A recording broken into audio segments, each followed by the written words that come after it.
Oh, hold on. Our surprise guest came on too soon. Yeah. You're not supposed to know about that yet. Hey, everybody. I'm actually in a decent mood now. As opposed to the last episode where it took me half the show to, have thoughts and words. Mm-hmm. Yeah. And you're suffering because me. Yeah, so So what is this? This is Film Reverie take 101? Mm-hmm. Why did I go so high? I wish that I could speak. okay, if we're gonna start, I guess I'll start the way we always start. Okay. Yeah. Hello, Film Reverie listeners. This is Michael Beckemeyer, and as always, I'm the balding Ewok. I can't go low. Yeah. I'm the balding Ewok. That was better, right? Say. I gotta breathe through the bottom of my throat and say words. In a world.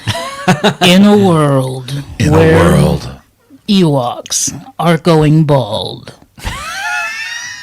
One man does a podcast about filmmaking. One man does a podcast with half a man.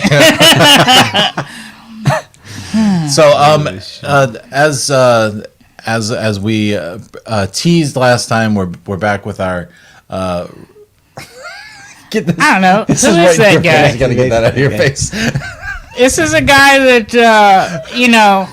we knew that would do films with us. So we'd be like, "Hey, can we just strap a camera to your chest and have you run around in the woods?" Yeah. In pain and suffering. Anthony Maywright, who we introed in the last episode and our 100th episode. Thank you for coming on for that. This is now 101. So there's no pomp or circumstance to this one. We're just going to get started. Yep. Can you be interesting? Let's do it, baby. Let's do it. Yeah. We gotta rub up again. Now, We're up again. Dance, monkey, dance. random monologue, action. So, yeah. So What were we talking about? I figured since while you were here and before you hit the road, we figured we could talk to you about something that you actually know about. For once. One of the few things. For once. Something. Is the transition to LA. So so your transition to LA, but it could be anywhere. Like you want to move to Atlanta or New York or wherever to go be. And a professional creative person, it doesn't have to be actor, but you're sort of an actor. Sort of. Yeah. A lucratively unemployed actor. Yeah. Well, that's part of being an actor. Exactly. But I think we talked about it a little bit last time, but I think part of being the professional thing is having suffered through getting started. If you don't have to work at it, you don't know how to respect it or appreciate it or take it seriously when something good happens. And over time, you don't really know how to brush off the low points either. Yeah, because there's a lot of low. There's a struggle. A majority of lows. Yeah. At least starting out. You see people like J.J. Abrams or whoever who seems to have they can do whatever they want. There were, I'm sure, times of stuff not working out over and over and over again. I mean, at least that's what I'll tell myself so we don't hate J.J. Abrams. Yeah. So you decided you're an actor. Do you want to introduce yourself again? I am Anthony Maywright. Anthony fucking Maywright. Anthony Maywright. Yeah. That's it. That's all you're going to say. I don't like saying it. And It's weird to see This is a short podcast. your name. and scene. You're an actor, and you decided you're gonna move out to LA at some point. Yeah. And you got some training, some schooling. And I have I want to ask you about that because here's the thing. Everybody wants to be in the movies. Everybody thinks they can act or whatever or make a movie. And everyone wants to move to California. Most people don't necessarily make it. What happened within you that made you Nice job there, sir. Not going to be able to watch the chats. Yeah, if anyone has anything to that's say, fine. I'm just going to miss We it. don't care. No, we sort of do, but so what happened that made you think I'm different? Like I'm not like everyone else. Who are you to say Exactly. I'm going to go and it's going to work out for me? Yes. You cocky motherfucker. You almost have to. There's one thing of knowing things are going to work out, and then knowing you have the potential for things to work out. I don't know. Well, who told you that? Who told you have potential?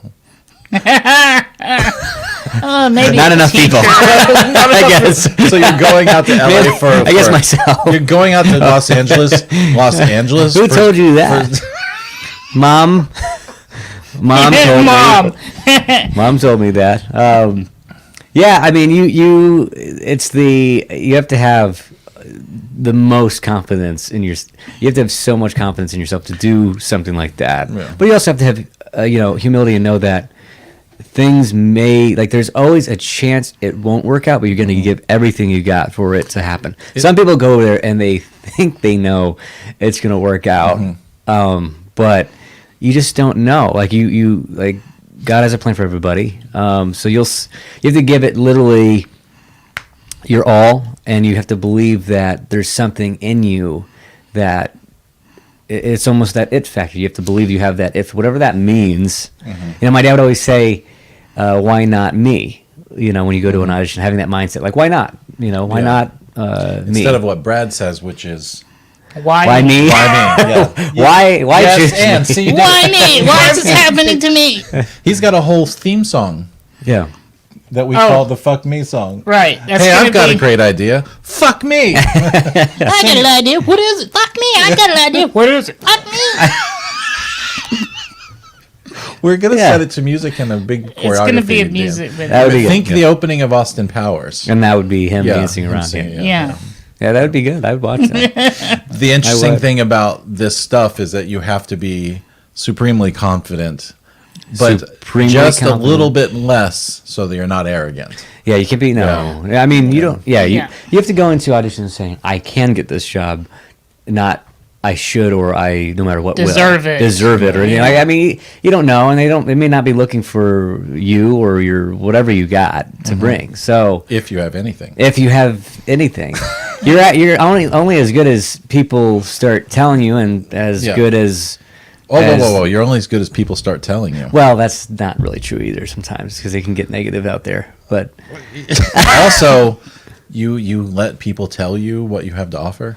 You don't- that's true. Let me digress. Let me take that back. yeah. Like, you know what I mean? Great explanation. yeah. No, what did I say? You said you're only as good as people tell you. Like, You only as good as people perceive you to be? Is Yeah. that... in that direction. Yeah. I mean, you gotta be careful. You can't just think you're as good as maybe what people say. But like, if the majority of people say you're not good, that's your problem. How about this? So, You have to believe you're good enough, Yeah. but you might not be right for that particular role. sure, yes, Also, sure. yeah. Absolutely. So, So, yeah. why you? Why me? Not necessarily Yeah. why you, but what's the thought process when you said, like your dad said, why not me? Or what did your dad say? Yeah, like you go into an audition just like, why not me? Why not me? Why not Yeah. have? Yeah, why wouldn't? So you just why not me all the way to California? I guess. I mean, Yeah. you just have Yeah. to. You just have to believe that Why not me? Why I guess why Yeah. not why Yeah. not me and why not can I get involved into that? Some industry people and some have a people role? are chock full of why not me without any of the training or skills or knowledge or experience required so that it would even be a possibility that would be them. And they just go out there full of pipe dreams, and they get out there, and sometimes the tenacity of those people is very much like, we talked about, there was an actor in town, I can't remember the person's name, and we don't want to say their name anyway, but somebody who was literally just not good. but they're so tenacious. Why not mead all the way to, you know what I'm talking about, don't you? Probably. You're the one that told me about this person. Yeah. Why not me all the way to the point where they actually have some level of success. They get paid. They have work. They have work because they just are so bright-eyed with the why not me. Like they just don't give up. But there's a certain level where you don't ever ascend. You don't ever ascend past a certain point because you haven't taken the time to put in the actual work to get to be good at what your thing is. The craft part where you're gotten good at it. Absolutely. So you wanted to go to LA, and what did you do before you went to LA? Like you decided you wanted to take a swing at it, swing for the, what's it called? Well, the cheap seats? It's not the cheap seats. Cheap seats. So you asked him, what did he have to do to prepare? What'd you do to prepare? Because I feel like you can't just go. I did a lot, but there's more I could have done too, and especially after going there, I feel like I could have maybe done even more before I went. Not Stuff that I you went. Didn't even know about. Yeah, I mean, I felt like it was still perfect timing in a way, but at the same time, I could have gotten maybe a few more things ready before I got there, definitely. But there was also things I did get ready. So, like save more money before you go? No, I felt good with that. I saved a good amount of money. I did pretty good with that. That part was taken care of. I saved for a while. I was chilling. It was the funniest thing. You had a beat up car, and you were in Uber. You were driving Uber. I was like, if that car pulled up when I ordered as my Uber, I'd be like, what the fuck? Yeah, I would still drive it too and do Uber. And but that was like your thing. That was your commitment to like you didn't. Yeah, care. and I tell you the story of the person who got my Uber in L.A. Right, the comedian, the famous comedian. No, yeah, I think. Yeah. Tell that. I didn't hear it, but you teased it. You gotta tell it. Yeah. No, funny story. I was driving some random night in the week, L.A. I Just go doing your thing, do my thing, trying to make it through. Put food on the table. And I get downtown L.A. to this bar, and it says Dr. Phil on the thing. So I'm like, oh my God, I'm picking up Dr. Phil. This is amazing. So if it was Dr. Phil, I don't know. I was trying to think. What questions do I ask? I'm so fucking gullible. She's like, oh, I'm in LA. It could be Dr. Phil.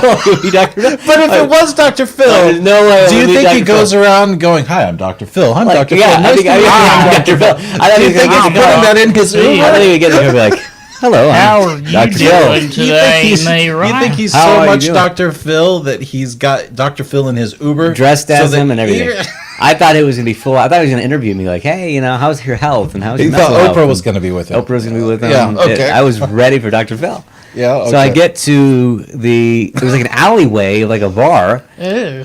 Dr. Phil's shady. And he is okay. So then the person gets in the car. It's definitely Dr. Phil. Not Dr. Phil. And I look at him, and I realize it's Hannibal Buress, the comedian, is in my backseat of this crappy '05 Camry, which is hilarious. I mean, it's like I feel bad for the guy. I'm so sorry. I'm so sorry. Sorry. So I look back. Because it's also got a discolored front. Oh yeah. Luckily it was nighttime, like but a replacement yeah. side fender. Yeah, there's absolutely. like There's a black a quarter gray panel piece and of you everything. got it from the junkyard. Yeah. So poor guy gets And in. this guy, much to his credit, he actually went ahead and got in your car. He got in. Yeah. Very humble man. Very humble. So he gets in, and then I look back, and I'm like, you're not Dr. Phil. And he looks up, nope. And then we just kind of sat there in silence. That's your story? He's like, nope. And I'm like, Okay. You killed it, man. yeah. You killed it, And then later on, I was like, oh, you're the comedian, right? It was just a brief thing, and then Did you tell him That how was his pretty much TV it. show was shit? No? Oh. no, I've heard different things. Oh, okay. So, I don't think. I didn't give any reviews. How did you understand what he said? That guy mumbles like nobody's business. Yeah. Oh, sorry. Personal vendetta. So, but it was crazy. So he got in, but that was like my closest, I guess, encounter. And when he got out of your car, you were like, I'm going to make it. I know, I was pumped. I was like, I'm right there. I'm right 6 there. degrees of separation. 6 degrees of separation. So, Yeah. so you're doing your thing out here in Orlando. You're getting ready to go. You're taking classes. Yeah, I was saving up You're- money. you're I was getting taking yourself classes. I was getting prepared. mentally ready for this crazy move. Like all I know is Claremont, so that's crazy. Claremont, And Florida. Claremont, Florida. Yeah. And For our international. I was getting ready. I was doing independent stuff for a few years and this and that, and with you mainly. I think mainly you're welcome you for that demo reel, by the way. I think mainly you. What have we made? 3 films together. We made at this 3, point. like 3, yeah. And you 3. were in. You were momentarily in our. He feature helped us film, make our feature film. Yeah, too. you helped us make our feature Yeah, I was film. part of I that. mean, So I did that stuff and just kind of really dove into the whole like industry and how to approach it and the what do you do next kind of thing. So I wanted to make sure I was pretty well versed before I did the jump, and that was how I guess got ready, and then I just did it. But again, I could have I would tell people if they're like trying to go out there and think about doing the acting thing or want to do it, get everything ready, get some credits. like what? Your last Like- will and testament, or Get credits on your resume for film, and get in front of the camera, and get your reel ready, your website, your yada yada, all that stuff before you get out there, because they're going to be wanting to see what you can do, Right, and the type because- of actor you want to be too. And the more specific you are out there, and the person, I remember calling a guy who would tell me that the more specific you are out there, the faster you'll get to being successful, because they have all these actors, and sometimes I struggle with this too, because I get out there and I'm a little bit general in certain areas, and I need to You're a get more basic white specific. bitch. Basic white bitch. So I need to be more specific. Definitely. So can you be specific in explaining So you're, what you you're mean a, by you're specific? a white guy. Yeah, like you used if to wanna kind of have red hair, but you're not so. It's gotten darker the older you've gotten, unless you're dyeing it. Specific, I don't know about. and this is like I want to be say if you want to be in a sitcom, and I want to be the quirky, nerdy guy or girl in the sitcom. You're saying if this isn't what you want to do. No, I'm saying like Okay. just Yeah. because if that's your goal, If you want to be you this need to show's do Kramer, everything in your power to be that guy. Or say if you're kind of more of like a niche, funny character, like the cop or the firefighter guy. If you want to just be the firefighter, blue collar guy, do everything in your power to do that. Do firefighter, blue collar stuff. Write things for yourself that is that. Get photos that look like that. And So breathe through your typecast. mouth. breathe through your mouth. You're that. saying typecast yourself ahead Typecast of yourself. time? People hate the idea of that, Yeah. and it is tough to do that. But the more you typecast yourself, the easier or faster you'll get to being good at that one thing. Okay. so you have to typecast your own self. You do, and then Yeah. after after you get famous or whatever for what you're Yeah. good at doing, then they'll Once you start working. yeah, then they'll be like, oh, let's see what else you can do. yeah.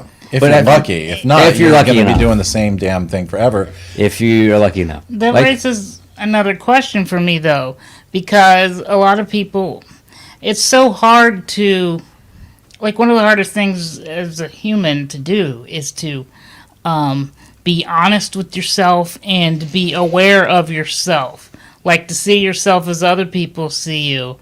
I feel like it could be difficult to typecast yourself correctly, maybe sometimes, because someone might think, "Oh, I want to be a leading actor or whatever," but they don't look like it at all. No one would ever cast them as a lead. They look more like a supporting character or someone's best friend or something. So, is there some kind of a journey or a way that someone could help themselves to become more aware of how Hollywood would perceive them, or how an audience would perceive them, so that they're not trying to be something that they can't? Does that make Like any somebody's sense? absolutely delusional, thinking that they're leading man type. Yeah, I'm gonna go But they're action not. and shoot guns. Like Brad walking in going, yes, I'm going to be the next Arnold Schwarzenegger. Yeah. Like, he might have something to offer, but Yeah, it's some not people being the next Arnold Schwarzenegger. Right. You know how you do that? You go out in public, and it's literally an exercise we used to do. You go out to a mall Uh-huh. and you ask people, what car do you think I drive? What education do you think I got? What how old do I look? Or what You just ask random people. random people that have never met you what they perceive you to be, and you'll start to figure out what kind of type of person you are, and the first impression is the best way of doing that. When we came to see you That. one of the things you did before you left is you took a stand-up class. Yeah. So you could see if you could learn how to be funny. Yeah. Didn't work. Didn't work, yeah. Yeah. Oh. Yeah. Which is not true because it was funny, but it was funny for things that you weren't trying to. It was funny because I couldn't remember the punchline, mainly. Because you were up there, was it like 5 minutes? And in typical Maywright fashion, longer. when you were younger, you weren't sure if you knew your lines. Yeah. Yeah, I had it on my hand. Yeah. but right there's at one point where yeah. So part of the thing about the stand-up class we went to, and when we watched your little stand-up showcase, everybody walked out there with their thing. Like, I'm a single divorced woman. Here's comedy based on that. For the first 5 minutes, Yeah. like, it's very much so. Was that part of the stand-up thing you did, where you went out and you interviewed people, or That was part of more of the acting class part, but that's also, I mean, even in stand-up, if you're trying to be a stand-up comedian, Yeah. you have to figure out your niche up Right. there and what your character you're going to play. Because sometimes, a lot of times, it's not who you see up there is not who they actually are. It's kind of like a character they're playing. Do you think it helped you? Both stand-up? The stand-up, did it help you? What did it help you? Jump into stuff that you're uncomfortable doing and try So- new things. I think people need to always be open to trying new things, and even if it sounds crazy, like, that's not, because a lot of people put themselves in a box and they go, no, this is me, I do this, which is, how is that true? Like, you're that? Like, why are you just that? You haven't even tried all these other things, and you've already put yourself in a box and said, no, I just do this. I think people should be open to trying many, many things, especially when they're younger and they're not as trapped with responsibility. Joe Rogan was talking about on his podcast. Yeah. I think I told you this, but he talked about how most men live lives of quiet desperation, and a lot of that's because they get almost entrapped in responsibility, and whatever that means. They have a kid or they get You could married. say or human beings, not human necessarily beings. men, but people. Men, and men is very generalized. Yeah. That could definitely be the case for women too. But that's what it was. He was saying that once you stack up responsibility, the harder it is to start taking risks on what you want to do. Yeah. And usually the opportunity to prevent that quiet desperation where you literally just want to run from your life of the same old thing. The opportunity to fix that is usually when you're young and don't have a lot of responsibility. Sometimes when you're older and you still don't have a lot of responsibility, and maybe say your kids move out, or you have opportunity that opens up because responsibilities become less. Well, that's where midlife crises come from. That's where extramarital affairs come from. That's where Absolutely. people just like losing their shit and like quitting their job with no net. Yeah. I felt that. I mean, I felt that myself before. I was standing at the foot of a mountain in Yosemite. I was there to see. See a wedding, to go to a wedding. And the day before I left, I went and I was walking around at, National Park. it was my first trip to that part of California, and I was at Yosemite, and I was standing there, and I had this very clear, I was by myself, I had this very clear image of me just walking into the woods and disappearing. Yeah. And that idea has fascinated me for a long time, and it had fascinated me before that, but that I had never had that feeling myself, where I was just standing there, and it's like you just feel like you're there, and you look at and it's this weird sensation you get when you can get when you're around nature and things that have been there for, like, particularly absolutely. mountains, where you look at where I was looking at the mountain, I realized that mountain has been there for so long. My problems compared to how long this mountain is, my life is insignificant. Yeah. So, and it was like a moment of clarity. It wasn't even a negative it wasn't a negative moment. It was a moment. It's like, oh, my life is insignificant. It doesn't mean anything. So that means my problems don't mean anything. All the bills that I'm struggling with. I'm standing here in California trying to figure out how I'm gonna, not recover from the trip, but it's like I've spent a lot of money out here on the trip. Blah, blah. It was like in that moment I was just by myself and I was just me in the mountain. There were dozens of tourists walking around, but it was just me in that mountain for a minute.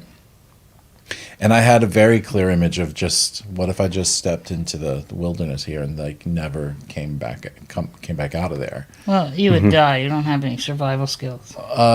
You don't know. You don't know. You don't know. Tom Have Hanks you did. ever killed an Naked animal? and Tom Afraid. Hanks did not know. Naked and until- Afraid, starring Rebecca Meyer. Tom Hanks had coconuts. Huh? He learned how to make fire. And he knew that he needed somebody to talk to, so he started talking to that fucking volleyball. I'm your Wilson. No, you're not.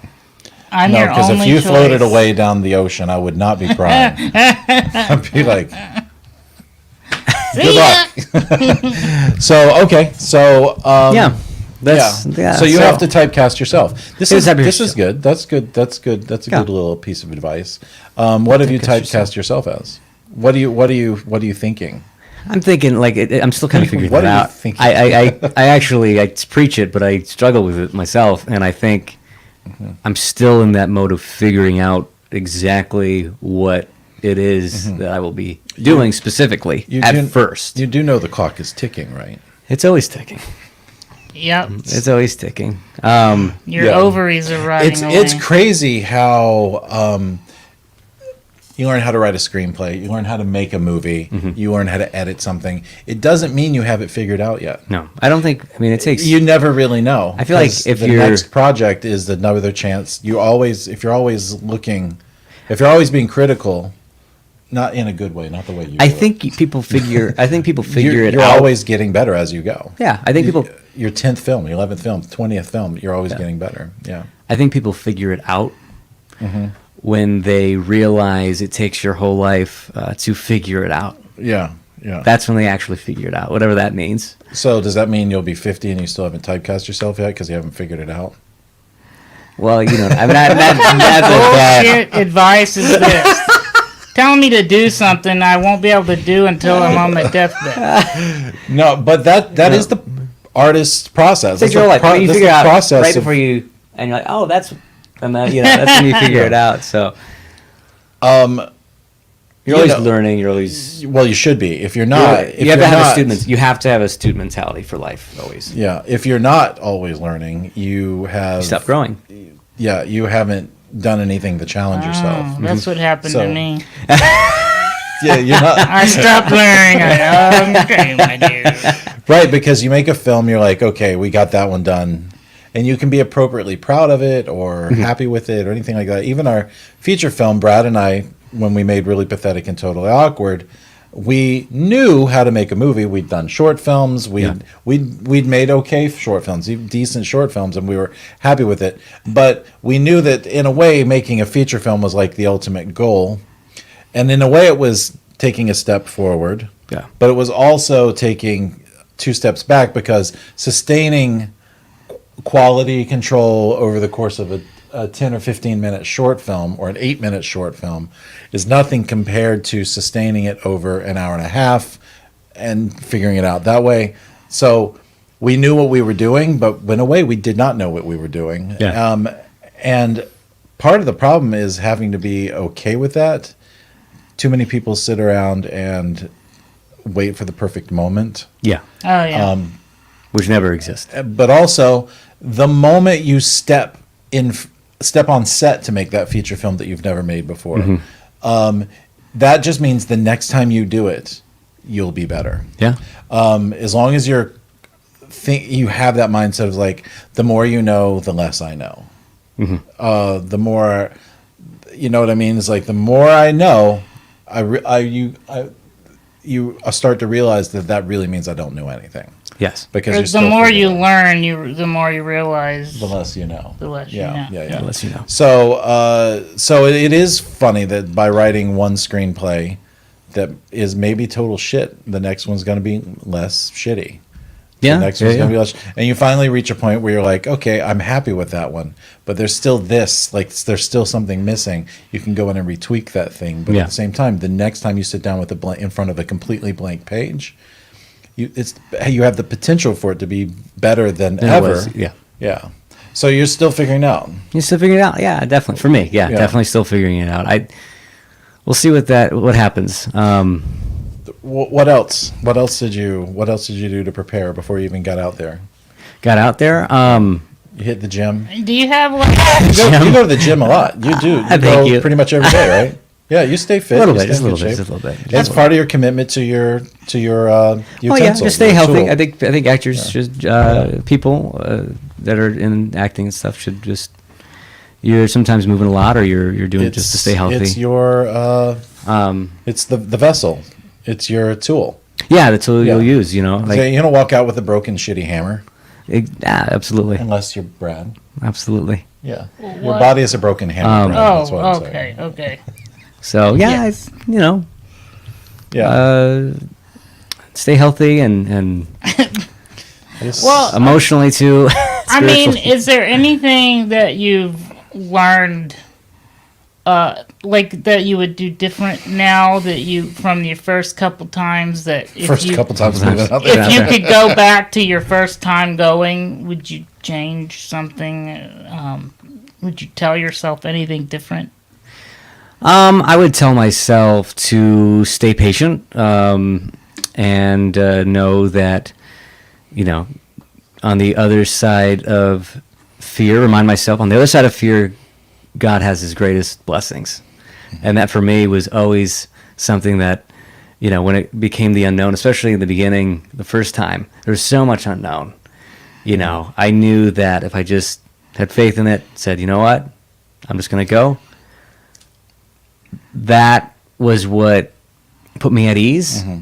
And you have to jump. You just have to go right into the unknown and hit it square in the face. What's that And saying? beautiful things will happen. Success lies on the other side of fear. I think is something. Yeah. Your dreams lie on the other side of fear, meaning you have to constantly be pushing past. Yeah. Yeah. Yeah. So you had a pandemic happen right in the middle of your move. Yeah. That's Yeah, crazy. like, It was so- already hard. It was already hard. It was like already hard. I would talk to you and you're like, I don't know, man. It's It's starting hard. I to- think it I was, might be back to Florida before It's so hard. I know. And then that was like, whoa. Yeah. And because you got out there and like just everyday things like real estate is astronomically Yeah. expensive, and it's one of the reasons so many people are like leaving California. It's so expensive. yeah. Super expensive. I have another friend who was out there, Rob, our composer friend. He said that the census this year revealed that 2020 was the first time in 100 years that California did not have more people living in it. There were actually less people living in it than the last census. Yeah. And that's the first time in 100 years that's been true. It's always been growing.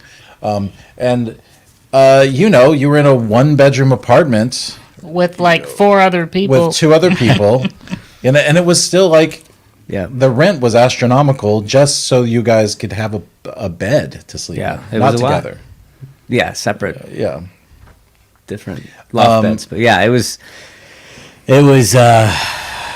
I saw Rob sent me an ad the other day. It's like, here's this little. It was like a 320-foot apartment.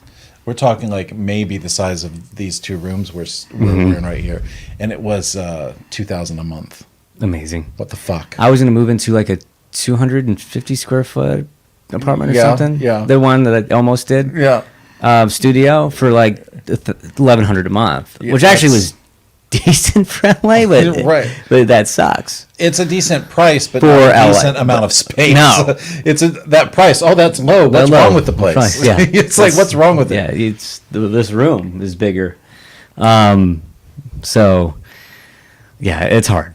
And people don't. I mean, they get just the homesickness gets crazy, and they go, oh yeah, I'll be fine, but then they get out there and then they realize they miss Yeah. it, I can only imagine it's because it's so hard to just barely survive. and especially if they come It from would a small town. it would definitely make you want to go home. Yeah. It's like it's part of the thing. It's like you have to Yeah. like it's the resistance thing we were talking about. You have to that has to happen to you to it's what the universe is sending to test you. How much do you really want it? Absolutely. And Yeah. sometimes you think I want it, but I don't want it LA bad. You know? Yeah, a lot of people don't Yeah. want it LA bad. I get it, and then, you know what? It's like, I get it. People tell me I want to do this, but I'm not going to move over there, and that may hurt maybe their opportunities, definitely. Mm-hmm. But some people just don't want to have that level of crazy success, which is okay. People Mm-hmm. would rather do other things and have success in other ways. Mm-hmm. It may not be being, rich and Okay, famous yeah. and the biggest A-list actor in the world. It could be just doing like community theater and doing commercials and smaller films around their hometown. And that's fine. I think people they'll have contentment as long as they're honest with themselves with what they want out of the industry itself or anything in life. Like there's sacrifice. Those people that are the Bezos and all those people, like some of them don't even see. Yeah, you did it. Some of them don't even see their kids ever. They don't. They have no family time. They're always working. So there's a lot of sacrifice in doing the thing that everybody wants to do.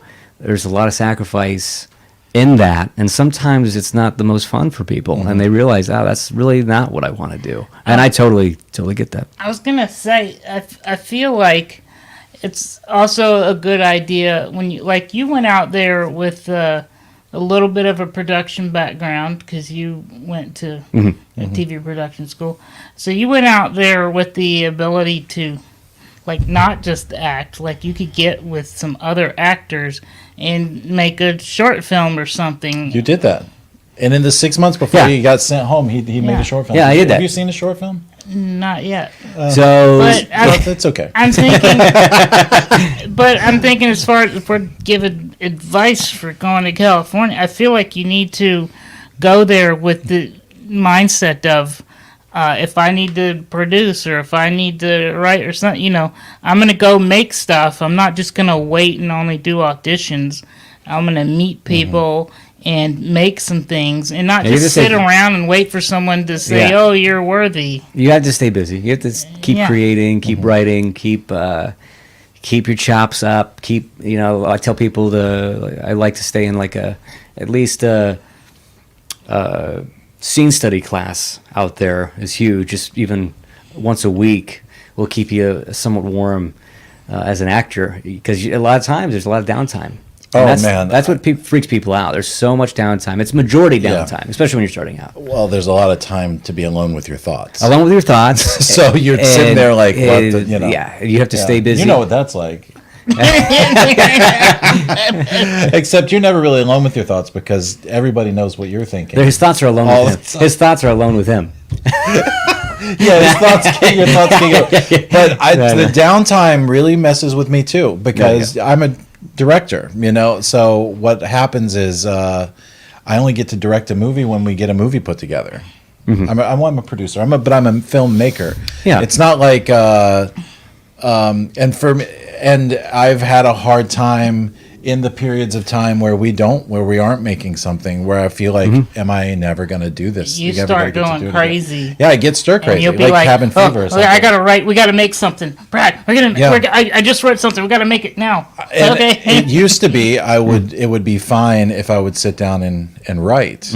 And I would satiate my need to be creative through writing, but I realized that I am a writer separate from being a filmmaker, and anytime we are making something I always feel a little rusty on day one, because I haven't done it in so long. And that is, but if you want to run a marathon, you don't go out and run the marathon, you train for that shit. Absolutely. And so it's hard I've found it hard to have downtime.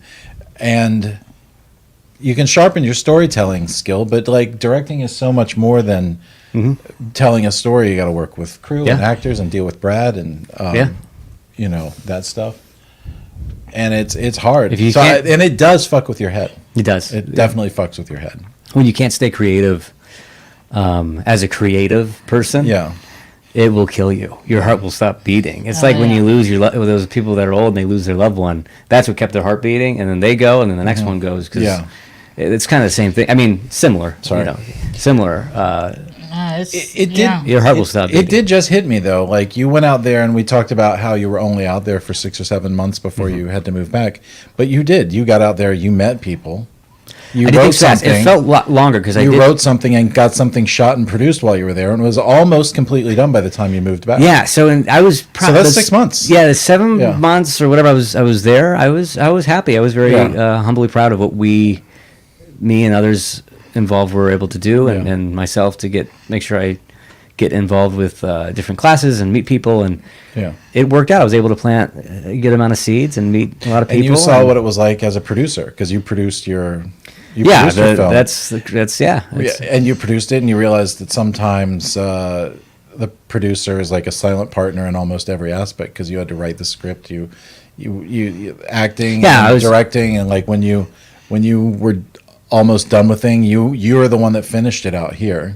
Put a final touches on the music and the score and stuff, and going back and forth because your producing partners and your director were in LA. Yeah, we were on the phone. Jordan Sanders, great friend that I met out there, was amazing. He was the producer with his team that came out. I was the money, but he was the guy who came out. And do you think that made you a better actor?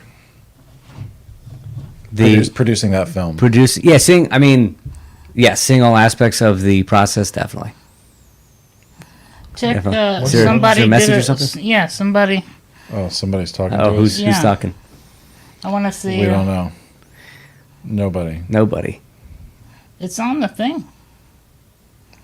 Okay. Well, I don't see it.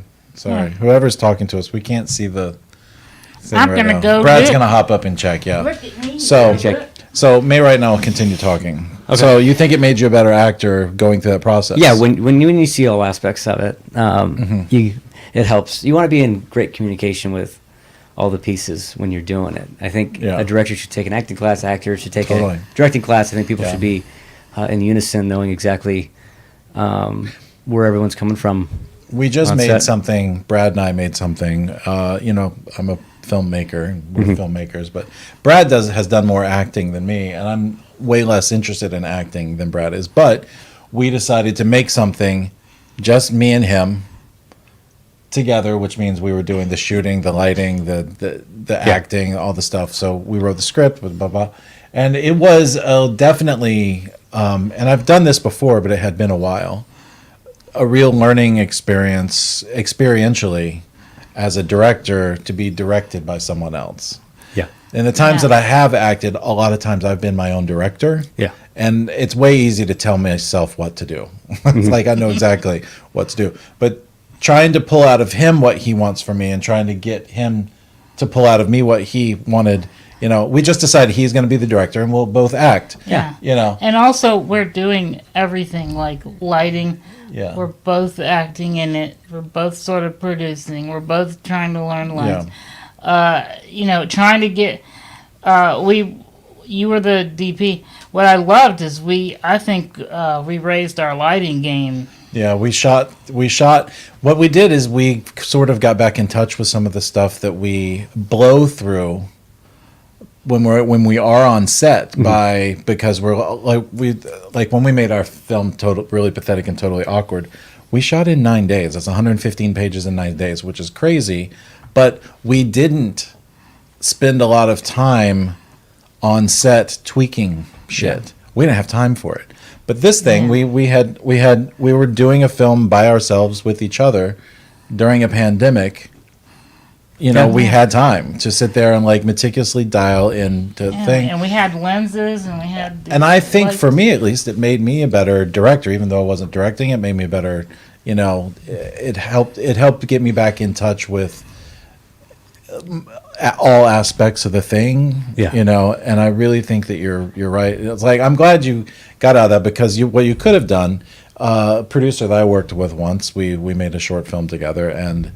That person has never produced again because the process was so, I didn't know what I was getting myself into sort of thing. And I'm like, well, for me, I was like, yeah, it's what it's like. It's like I was used to it. and I'm proud of the thing we made. But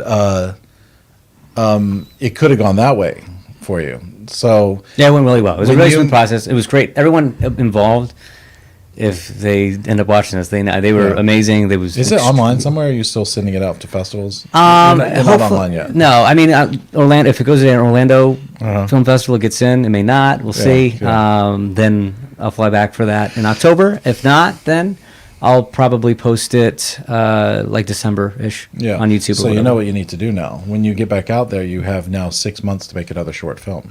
Another short film. Yeah. We'll see. We'll Do see. it. Do it. I got to raise the money again if Yeah. I do that. So Talk. we'll You want see. to talk about getting an agent? Yeah, that It's was the great. That weirdest was really thing. cool. You got an agent I got an during agent the pandemic while you were I on the was other opposite coast. While I was here, I think that never happens. Yeah. If you're not there, they usually don't sign you. But because of the pandemic and they know that everybody went home and was planning on coming back, they were at least open to the idea of signing people out of state, Yeah, as long as there was that future base of moving back. moving back. Yeah. But yeah, and there was so many. It's so funny because like I got it, but there was it was like 50 agents that I applied for, and one agent offered me a The spot. last one. Was it like Not the literally- last one. No, it wasn't literally the last one. Yeah. But it's funny because like you get the agent, that's exciting. But it took 49 no's yeah. to get that one yes from the agent to go, hey, I believe in your talent. I wanna work with you and work together and see Are, what we are can you do. sure she wasn't just desperate? Probably was just desperate and felt bad for me. She probably saw the acting. Was Oh, like, look at this kid. He doesn't even have a type yet. He doesn't even have a type. He doesn't know what he's doing. I just throw him in there. He'll probably do some. First of all, Toothpaste how did commercial. it make you feel? Because the big thing when you first get started is everybody's like, oh, you got to get an agent. You got to get an agent. And then there's like this. You ascend into that level where you have an agent. And out here we have a lot of what I would call like. Commercial agents mainly. I mean, Yeah. they get you some. You can get some theatrical stuff, and I know people who have booked, especially in Atlanta from here. But a lot of it's commercial mainly. Yeah. Florida's a great. It's actually the number three commercial state in the country. So it's a really nice market for that. Yeah. For modeling and commercial work over Yeah. here. But yeah, theatrically, it's. What? That's not real acting. You still had to go to California. I'm not answering that. You're trapping me. No, it's whatever, you know. Emma, my dog is circling every single camera. Tripping over I'm tables. surprised she hasn't knocked anything over yet. Anyway, But what were we saying? I forgot. well, what we're I was talking about getting an agent and agents, yeah, agents and stuff. You don't have to initially, too. People Yeah. are they're rushed to get a headshot. They're rushed to get an agent. They're rushed to da-da-da-da-da-da. It's like, and I think Steve Martin said, he's like, why just rush to be good first? Like rush to be a good actor. Like start getting good at the thing before you get all the business. And you can get tools involved involved. in the local filmmaking in your whatever area you're Yeah. in. That will help you get Yeah, get warm, get good, get going. Not as green because you got a lot of green people that are green that get over there, and then the first impression is huge. So there's a fine line. Obviously, they know that you're inexperienced, but the first impression out there is pretty important. You don't want to be completely naive to the industry and what's going on. You came back a different person. You came back from LA a different person, not in a bad way, Yeah. but from our conversations that we've had over the year that you've been back and More traumatized? Yeah, well, yeah, more traumatized. But no, you went out there. We're distressed. You were just talking about being green, and like I Yeah. know you probably you are still green. I'm like, still green. I'm and still in a green. I'm way, definitely green. And Still in green. many ways, I am still, and Brad, like we all Yeah. are in different ways. But you went out there, but you did, even in that 6 or 7 months, you did become more professional, skilled, experienced person, and you didn't get one acting job. I did. Oh, you did. You got. I did. Did you really? I booked a couple things, but they were like very independent stuff. You know, nothing crazy. I didn't get into anything crazy. Yeah. So No offense to the independent. no, like, but it was it was student. It was like a student. It was one student thing, Yeah. and like So you did. I don't think I knew that. extra thing for this one thing. Like that was Yeah. kind of neat because they had like these fake cigarettes, and you'd smoke this herb. It was kind of a cool The herb. herb cigarette thing. You know, it's in California. They Herb. No, it wasn't herb, but Herb. herb. It wasn't herb, but But when you came back, just from going through the process of, you told me some of the stuff you do every day. Like you get up every morning, you submit everything you can on all the different acting websites. It's robotic. It's like you could do a lot for yourself, like that. Right. You did all that stuff, and when you came back that person who not only had worked hard and figured out how to break out of the bubble of your familiar Comfortable childhood, very comfortable, your comfortable childhood, and you went out there and you did the hard thing, and then you got out there and you were starting to learn how to grind it out. It was interrupted. You put pause. At that point, I felt in that March, I was like, all right, we're getting starting to get some the rhythm, the routine of it was starting to settle in. I was like, okay. And do you want to talk about that a little bit? Like you were submitting to, and we're going through all this not to here because you're doing it exactly right, but it's like this is the stuff that you have to do. I wish I could say I was. I mean, there's a lot of mistakes. The stuff you have to do on that journey to give yourself the opportunity to maybe get in front of the right person to start doing the thing. So what are you doing every day when you wake up?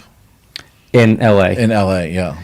It was like before the world shut down. Before the world shut down. Yeah, I mean, it was the day had no no breaks.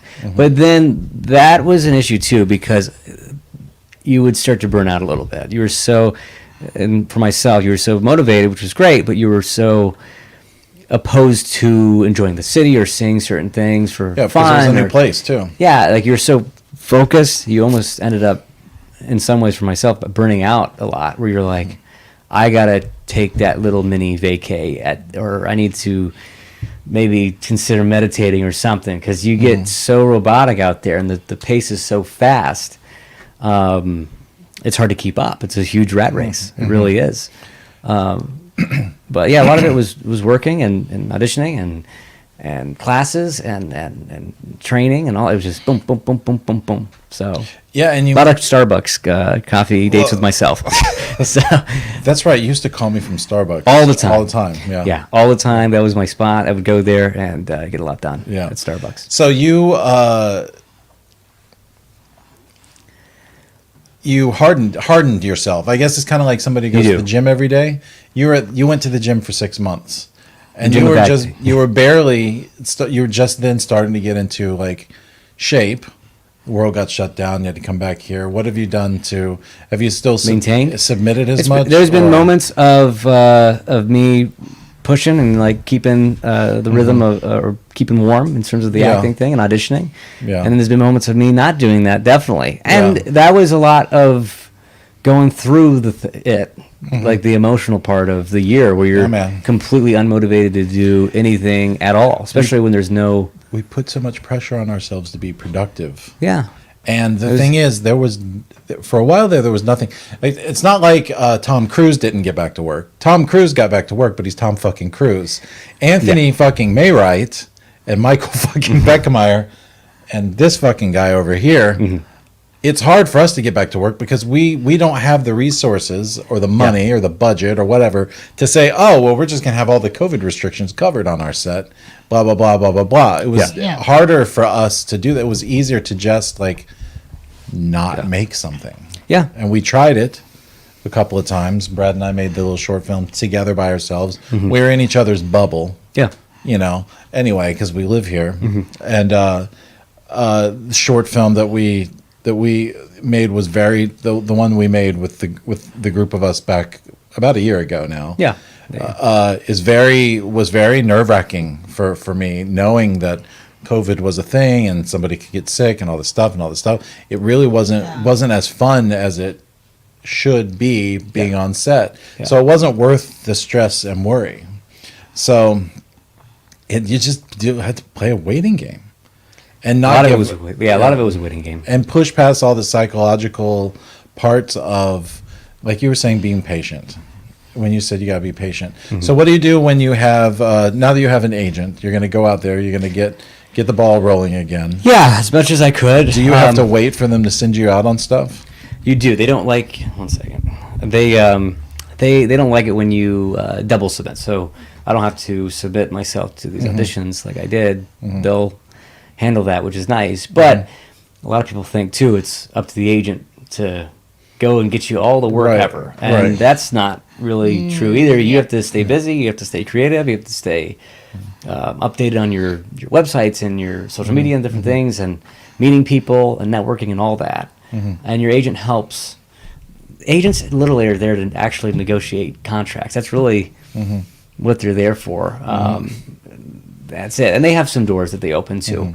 And I'm sure it's going to be awesome working with the one I'm at now. So I'm excited to see what that world is, but I don't really know that world. It's like really the first one, the real agent that I've had, at least the you guys got partnered in the middle of the thing when nothing was happening. You're lucky that it even happened then, even because nothing was happening. So you guys don't even really know each other. Not yet. But I'm excited. And she was very nice. The woman, Teresa's her name, and really, really nice, and seems like she's ready to go. And so, in conclusion, you're going back. You came back here, stayed for a while, and you're gonna what do you call it? Risk everything and go back again. Yeah. He's gonna slip the Surly Bonds. Yeah, I'm gonna pack up the car. Up. Never surrender. Never surrender. People, never give up. Keep pushing. If you had, we ask this a lot before we wrap up. If you had three tips to give somebody who wants to go out there, what would you tell them? Stay humble. Yeah. Stay patient. And stay hungry. It's bullshit. Say something else. Is that too doesn't help. I'm just kidding. That's the best I can come up with. I'm just kidding. Man, I'm gonna miss picking on you. You will. Yeah, you will. You will. Yeah. Well, thanks for coming on. I know you did. And never give up. Never give up. That's the fourth thing. Never give up. I only asked for 3 though. I know, but never. No matter what. I mean, even if it's not acting, I tell people never, ever give up on God's plan for you. That's it. That's my ending thing. I feel like I need to throw another fuck in there so it doesn't seem like a God podcast. a God What cast. about my plan for me? My plan, Your plan is to play video games and watch YouTube. I never feel good enough to play a video game. The only thing I ever feel good enough I got him started. to do is to make films and do productions. It's the only thing that gives me life. Playing video games is a lot easier than making a movie. It's just like All right, well that's it for this time. If you want to, so let's get Maywright to give his info again. Where do people find you? Find me on Instagram, Anthony Maywright, MAYWRIGHT. Also website anthonymaywright.com. IMDb. Just keep up and reach out if you have any questions ever. If you call me, I promise. If you don't give your number. I'm not giving my number, but if you reach out and talk, I will call you more than I will text you back. That's weird, but that's what I do. I'm the opposite. So. Text me first. Yeah. Well, that's it for this time. If you want to contact us, we are Beckemeyer on all the social media, Balding Ewok. Balding Ewok. Our website is smuentertainment.com, and send us an email at filmeverypodcast@gmail.com, and we'd love to hear from you. Thanks for watching. Thanks for coming on. Thanks for having me. You can move out now, and I've gotten everything I need. And I already miss you. Mainly Brad. Right. By the way, I'm leaving too. I'm going to Ohio for a couple of weeks. Oh my God. My vacation can finally begin. Yeah, all by yourself. Yeah. All right. Peace out. Peace out, everybody. That's good. That's good. So what? Jay Snowball said, "Want to become famous?" But oh my God, it's spam. Is it really? It's spam. We got the one singles in your singles in your area. Come now, meet some singles. What does it say? Was that the one you got up to see if they said something? Yeah, but become famous, buy followers and primes and viewers. Oh. Start an OnlyFans.